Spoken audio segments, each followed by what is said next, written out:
Okay,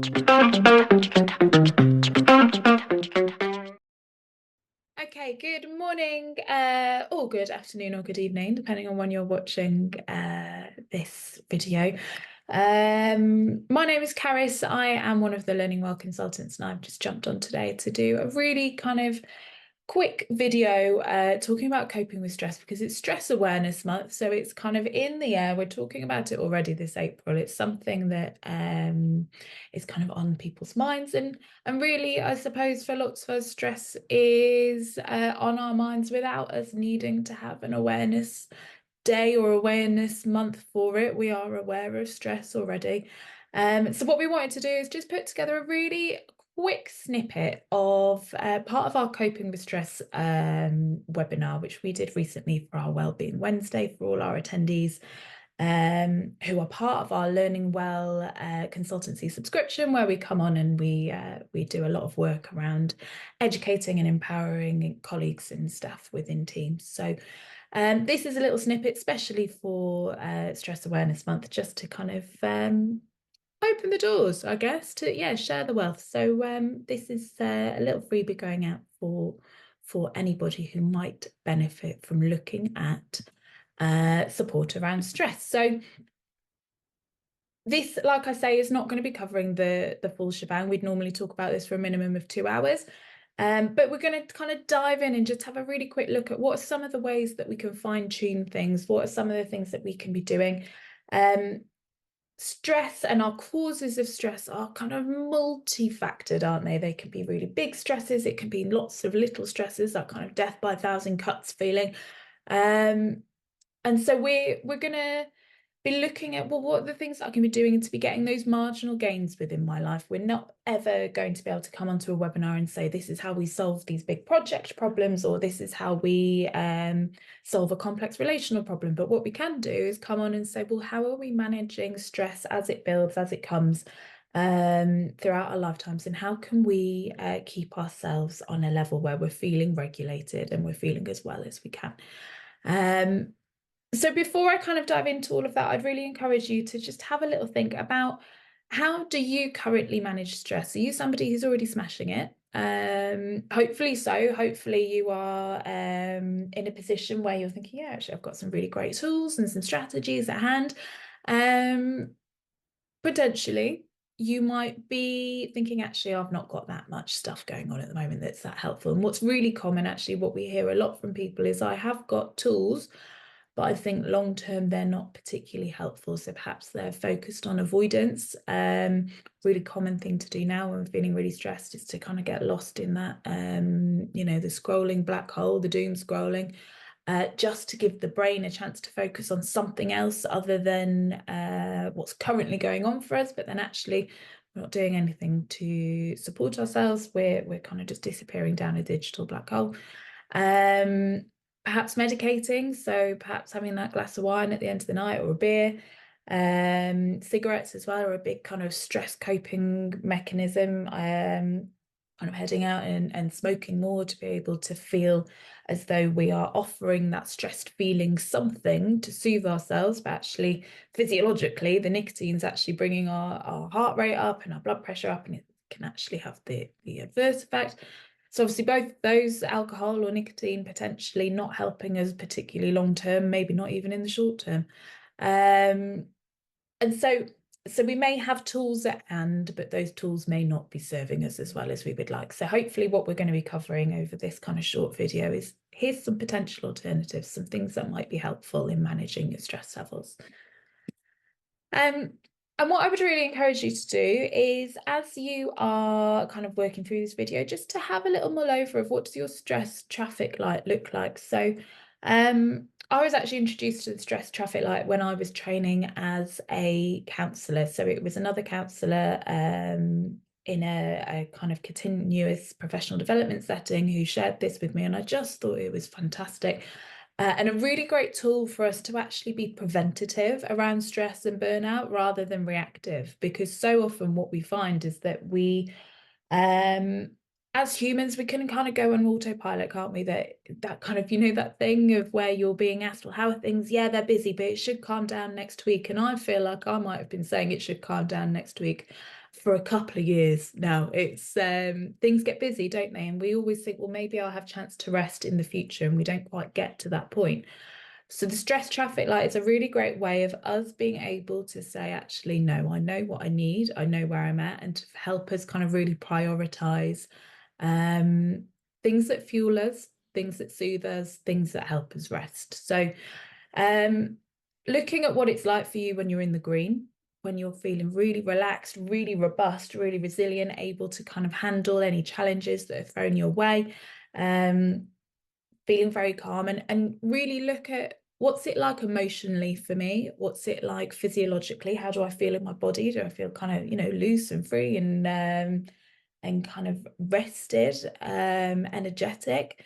And also, how do I feel, so emotionally, physiologically, and also cognitively? So what do I kind of see in my thoughts? What are some of the common thoughts that come up for me when I'm feeling good, when I'm in that green zone, where I feel perhaps more sociable? I'm more excited to, when I think about social events, I'm thinking, yeah, I'm really looking forward to that. I've got the energy and the spoons for that. I'm looking forward to that.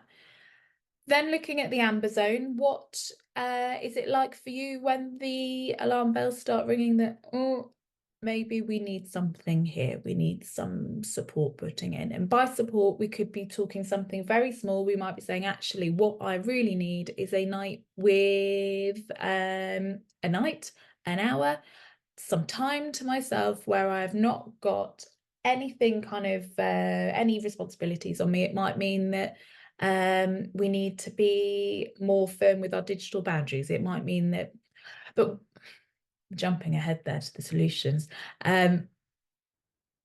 what does it look like when we're in the amber zone? So speaking very personally, I'm quite happy to share my amber zone when my stress levels are starting to increase.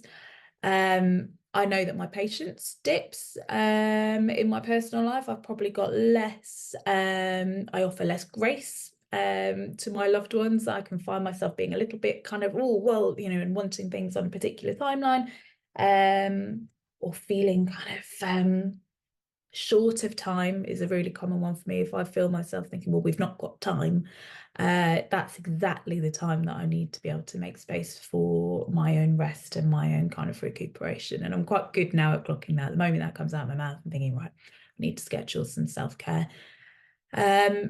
So again, what does that look like emotionally for you? For me, it's irritable. Cognitively, I am very often thinking, well, I'm time poor, I am energy poor. My kind of thoughts are focused on conservation of resources, I guess.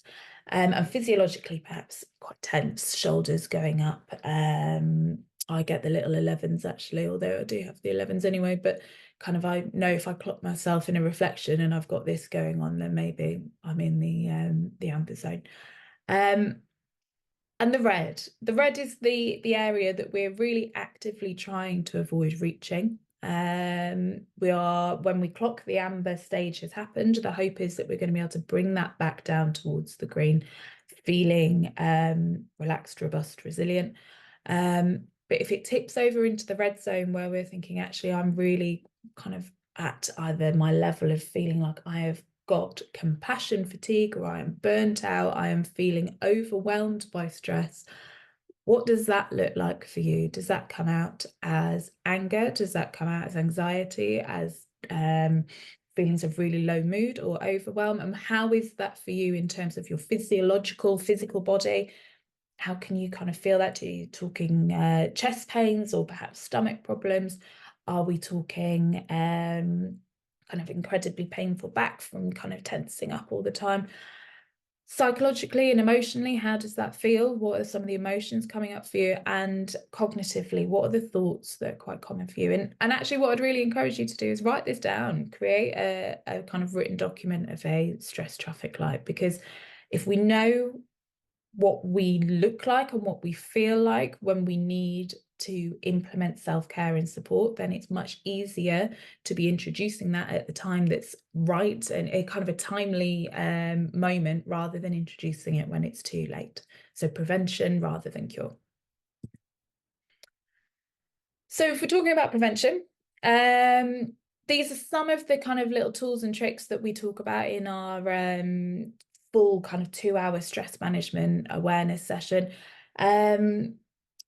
As I say, we're going to be doing a really quick overview today. So hopefully this will give you enough information to kind of think, oh, it sparks my interest. I might go and do a little bit more reading about that. But obviously, we would normally have much more time to be able to go over all of these and really get into the kind of guts of it, of kind of in depth of how these might work for us. But I'm going to throw out a couple of potential strategies of things that might be useful. So first of all, the worry tree. I'm a big fan of the worry tree, and I think the reason it is so useful is that actually a lot of the time we talked about already about how we can be on autopilot, and our brains are very good at throwing out messages and throwing out narratives that most of the time we tend to just accept as objective truth.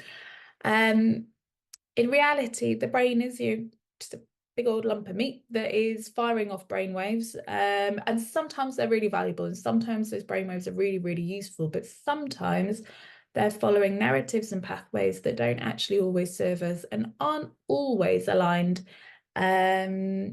with narratives that serve us best, or narratives that are kind of based in objective reality. So the worry tree is a really, really good way of kicking that rumination cycle off its kind of its spirals. So when we're able to change our thoughts and change our kind of attitude, we're able to then see things around us differently and to be able to have slightly different perspective. That's not to say that stressful moments are not stressful. I'm not saying that we can think our way out of a burning building, for example. Sometimes there is really, really valid reasons that our stress is building up. And stress is a tool that has kind of evolutionarily kept us alive as a species. It's something that kind of fuels us to respond and react, and that's great. But if we are lying in bed at 2 o'clock in the morning, worrying about or stressing about a presentation the next morning, that's not saving us from that saber-toothed tiger that this evolutionary drive has prepared us for. It's not protecting us. It's also actually not helping us do any better on the presentation tomorrow, because we are losing out on sleep and we're not actively doing anything about this presentation. We're just lying there in that rumination cycle thinking about it. So what the worry tree does is it asks us to notice the worry. Where is the worry? What is the worry? What am I worried about? Identify the actual root of the issue. And so we could say I'm worried about the presentation tomorrow, but we may even want to go into more detail about it. I'm worried about the presentation tomorrow because we've got the senior leadership team coming in, and I've not presented to them before, and I'm really worried about how I'm going to come across to them because I want to do well. So that's what we're worrying about. We're worrying about being able to do our very best for a presentation or a project. Can I do something about it? Well, in this example, at 2 o'clock in the morning, lying in bed, ruminating about all these worst case scenario potentials, no, we can't. Not at 2 o'clock in the morning, not as we're lying in bed. If we were lying there worrying that we hadn't updated to the new branding on the presentation, and that's going to be a problem, then perhaps, yes, we could do something about it. But then would take us down the other tree. So I'll go down the other end of the tree at the moment. If we're saying literally objectively right now at 2 o'clock in the morning, there's nothing I can do, then what we want to do is change the focus of attention and let the worry go. I say that knowing that there is no magic wand to magic that worry or that stress away. But actually, if we can take that as our intention and say, well, actually, I'm objectively acknowledging that right now there is nothing I can do right now about this presentation in the morning. All I am doing is bringing my feared potential suffering of tomorrow into my present day or present moment experiencing now, and that's not serving me at all. It's just spreading out that potential of suffering, when actually it may all go well. It may also be a disaster, who knows? But right now at 2 o'clock in the morning, you just torturing yourself at 2 o'clock in the morning isn't helping anybody. So changing the focus of attention. some fantastic tools for that might be things like mindfulness, meditation, but also there are some healthy kind of things that we can do to distract and divert brain. In terms of sleeping, I really recommend, there's a lot of fantastic kind of bedtime story for grown-up podcasts and things like that at the moment, which are really kind of handy for giving our brain another verbal narrative to be listening to, so it's distracted enough so it doesn't go off on the other tracks. So our brain really is only able to follow one sort of set of verbal processing at once. If we're able to give enough attention to something like a meditation or a podcast or something like that, we're hopefully able to divert the attention enough to be able to change the focus. Okay, so that's if we actually were saying, no, there's nothing we can do about it. I'm going to divert the attention. If we can do something about it, then we've got a choice at that point. Can we do it now, or are we scheduling it for later? So either way, we're making a decision at that point. Is this a now problem, or am I going to get up and do something right now? Or is this something that I can schedule, write down on a mind dump and a notebook at the side of my bed, and we'll schedule it for later? If we're scheduling it for later, we're letting it go, because there's nothing we can do right now if we're stressing about something that we've already scheduled to do first thing in the morning. If we're saying, hey, there is something that we could actually do right now, in this example, I don't think it's ever going to be healthy to be getting up out of bed at 2 o'clock in the morning and opening up the work laptop. But let's say in another example where maybe we're stressing about this sort of last thing in the day, and we're thinking, oh yeah, actually I could just change the branding to that right now. I could do that it's a 5-minute job and I can sort it. Do it. Let the thing that we're worried about be done, and then we can change the focus of attention because we've sorted the issue. There's a really nice Spanish saying that I kind of fall back to quite a lot, and I'll probably butcher it, but it essentially it's not very nice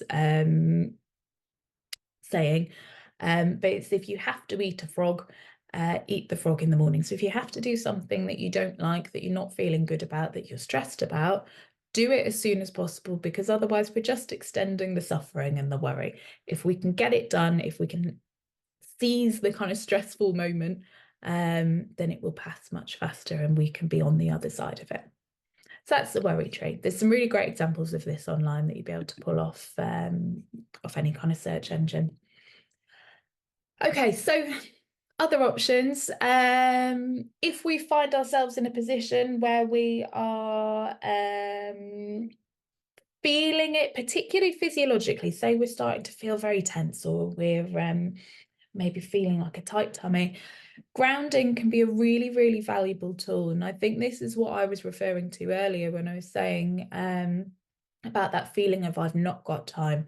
We always have time to give ourselves 2, 3, 5, 10 minutes to be able to sit and check in with our bodies and to be able to ground ourselves. So some really easy examples of this, things that we can kind of do pretty much at our desk in a busy office, and nobody would even be aware that we're taking a moment. But actually, if you can, I really encourage you to take yourself kind of outside and do this in that environment, really kind of trying to prize and prioritize your well-being, if that's a possibility for you. So the 5, 4, 3, 2, 1 is really great, really, really powerful tool. Identifying 5 things we can see, 4 things we can feel, 3 we can hear, 2 we can smell, and 1 we can taste. You can do that as quickly as you like, but actually what's really, really valuable with this is to really kind of give it some attention to detail. So rather than just saying, for example, I could do it right now, I can see a lamp, I can see some keys, I can see my fidget leopard, I can see my phone, I can see my laptop. What I might do instead, to be able to really get my brain to get focused on this present moment experiencing, is I would say, I can see a lamp. It is a ring light. It's set to a middle setting on a warm white light, and it's got a little dove thing hanging off it. And I can see my leopard, and it's needle felted, and it's orange and yellow, and kind of really get into the real kind of detail of what we can see, feel, hear, smell, and taste. to really try and engage our brain in this present moment experiencing. And hopefully what that's going to do is it's going to really soothe our physiological state, hopefully, so we start to feel the kind of tension come down from our shoulders, and we start to feel our heart rate come down, and we can feel physiologically calmer, so that then our brain can follow and say, actually, right, okay, saber-toothed tiger has passed. I can relax. I can get focused on whatever it is I was working on. Other examples of trying to kind of really soothe the body so that the brain will follow would include deep breathing. So there's some great examples of different breathing techniques. Just breathing deeply and focusing on your breath for starters is great. That's a fantastic tool. Alternatives, if you like something a little more kind of guided, is we can do box breathing. So you find any square or rectangular object that you can see in your kind of office environment or your work environment. Laptop screen is great. So you would follow along the top edge of the rectangle that you're looking at and breathe in for 4. And then you would hold for 4 as you follow the rectangle down. Then you breathe out for 4. And then you hold for 4. And then repeat for as long as feels helpful. I'm also a big fan of alternate nostril breathing. This is incredibly effective for anxiety as well as stress. Possibly not as accessible sat in a busy office. If you're surrounded by colleagues, I might wonder what you're up to, but actually maybe it would be a really great way to demonstrate prioritizing self-care and well-being. Actually, this isn't something that we need to stigmatize, that we need to hide away in a side room. But it might be something that we choose to have privacy over, I suppose. So privacy and secrecy are different things, but alternate nostril breathing. Literally cover one nostril and breathe in to the top, swap at the top, and breathe out through the other nostril. In through that nostril, swap at the top, and out through that nostril. Might look a bit daft, but if you do that for around a minute or 2, and then take a really nice big deep breath through both nostrils, it's then actually kind of giving us this sensation of having a huge amount of oxygen and actually really widening the airways, because our brains got used to being breathing through a single nostril. So that's a yoga practice that's potentially quite handy for managing stress as a kind of short-term quick intervention if we're feeling the pressure. And finally, a body check-in. So I know I'm bad for my shoulders slowly creeping up to kind of being parallel with the top of my head. So literally taking a minute to just scan through our body from our head all the way down through to our toes. Where have we got tension? Where have we got pressure? Is there anything that we can alleviate or stretch out, and just kind of bring our body back into a space of at least feeling physically relaxed, in the hope that then our brain can follow and be psychologically relaxed. Okay.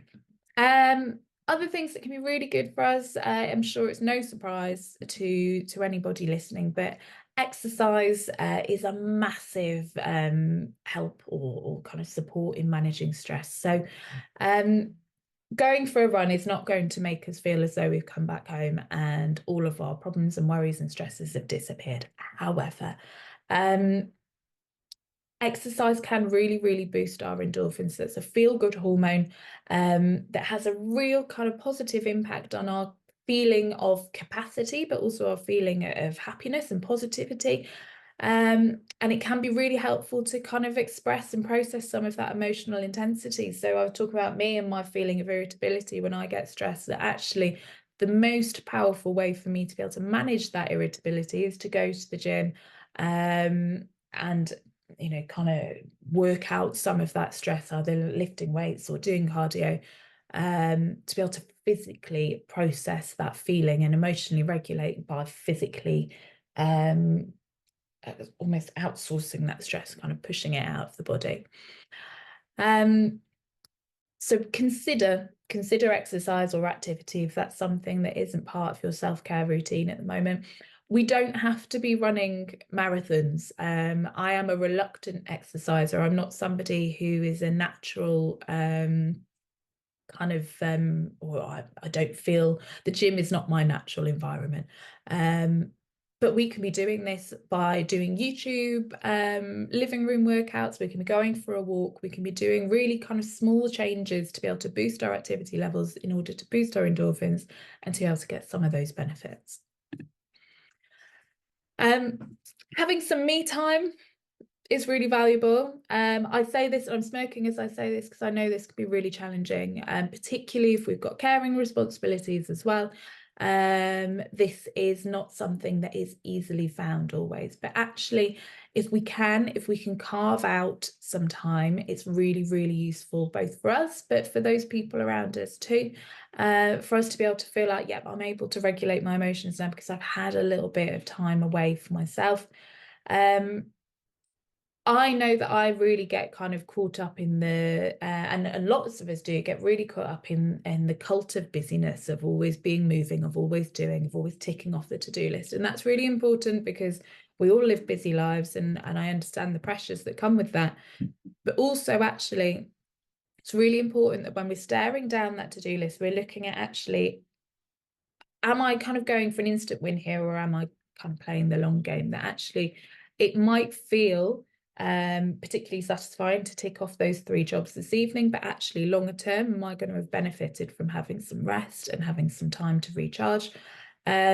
I know that it's not always that easy to be able to make that decision to say, actually, I'm going to prioritize myself and get some rest here. That very often we're juggling multiple balls, and that it's really, really hard to figure out how to throw in that ball of self-care as well and to really prioritize that.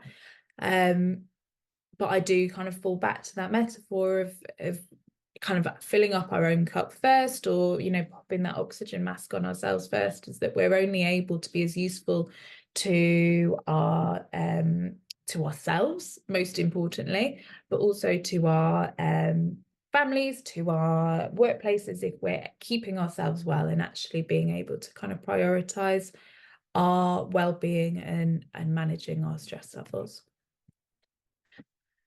So consider, just as a kind of final point, what practices do you have in your life that serve no financial purpose, that bring you a sense of joy or peace and are regular features in your week? And the number of people where I ask this question and say, I really don't think there is anything at all.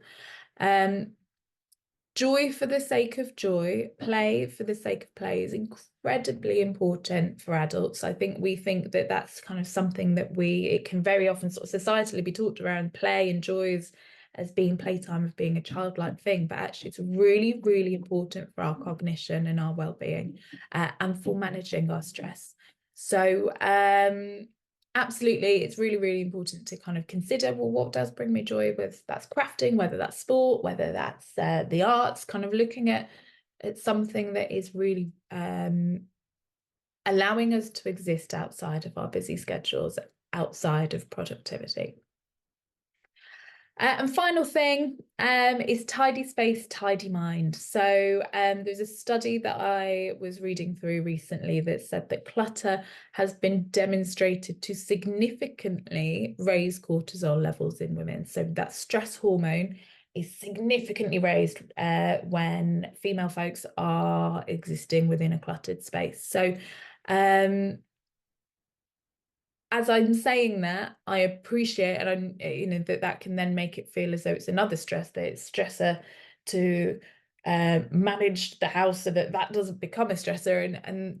But my real hope is that actually what we can take from that is that maybe this is a small thing that we could be doing in those stressful moments to be able to get that kind of little bit of breathing space. Actually, what can I declutter around me? So if I've got an office space, what's my desk like? Can I clear my desk space? And generally, I do find that it is a natural spiral down, that as things get busier and things get kind of more stressful, it's much easier, isn't it, for your desk to kind of be covered in post-its and leopards and kind of stuff that just appears.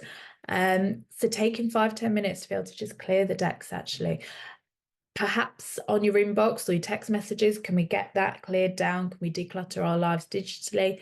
And if we're considering where we're working, particularly if we're working from home, sorry, if we're considering where we're living, can we consider decluttering that space where we spend most amount of time? Because that then offers us a huge benefit, being able to just have a little bit of clutter-free space to be able to allow our brains to stop kind of firing that cortisol out for us.